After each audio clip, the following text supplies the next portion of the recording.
శివుడు పార్వతీదేవిని శపించాడు అనే విషయం మీకు తెలుసా? ఒకసారి శివపార్వతులు ఇద్దరు కైలాసంలో నివసిస్తున్నప్పుడు దేవతలు ఋషులు పెద్ద యజ్ఞాన్ని ఏర్పాటు చేసుకున్నారు. ఆ యజ్ఞానికి శివునిని పార్వతీదేవి ఇద్దరు కలిసి రావాలని కోరుకున్నారు. శివుడు గంభీర స్వభావం కలవాడు. ఆయనకు యజ్ఞాలలోని ఆర్భాటం శబ్దంని ఇష్టపడదు. కానీ పార్వతీదేవి మాత్రం యజ్ఞాలు పండుగలు భక్తుల మధ్య ఉండడం అంటే ఇష్టపడేది. శివుడు వెళ్ళడానికి ఇష్టపడపోవడంతో పార్వతీదేవి సరదాగా ఒక చిన్న మాయ చేసింది.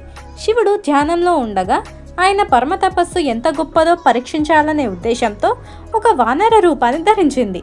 అంటే చిన్న కోతి పిల్లలా మారి అల్లరి చేస్తూ శివుని ధ్యానాన్ని భంగం చేసింది. అప్పుడు శివుడు కోపంతో కన్నులు తెరిచి ఆ కోతి ఎవరు అనే విషయాన్ని తెలుసుకోకుండా ధ్యానం భంగం చేసిన వాడు శివశాపానికి గురవుతాడు అని శపించగా ఆ కోతి రూపంలో క్షణంలో పార్వతీదేవి స్వరూపంగా మారింది. అప్పుడు శివుడు వెంటనే గ్రహించి విచారించాడు. కానీ శాపం పలికిన మాట వెనక్కి తీసుకోలేక పార్వతీదేవితో, నేను నీకు చెప్పిన మాటను పాటించకుండా ధ్యానాన్ని భంగం చేసినందుకు ఈ శాపం కొంతకాలం నీవు నా నుండి దూరం అవుతావు. భూమిపై పునర్జన్మ పొంది కఠినమైన తపస్సు చేసి తిరిగి నన్ను పొందాలి అని చెప్పాడు. శాపం కారణంగానే పార్వతీదేవి భూమిపైన హిమవంతుని కుమార్తెగా జన్మించింది. ఈ స్టోరీ ఇంట్రెస్టింగ్ గా అనిపించి మొదటిసారి విని ఉంటే ఈ వీడియోని లైక్ చేసి మన ఛానల్ ని సబ్స్క్రైబ్ చేసుకోండి.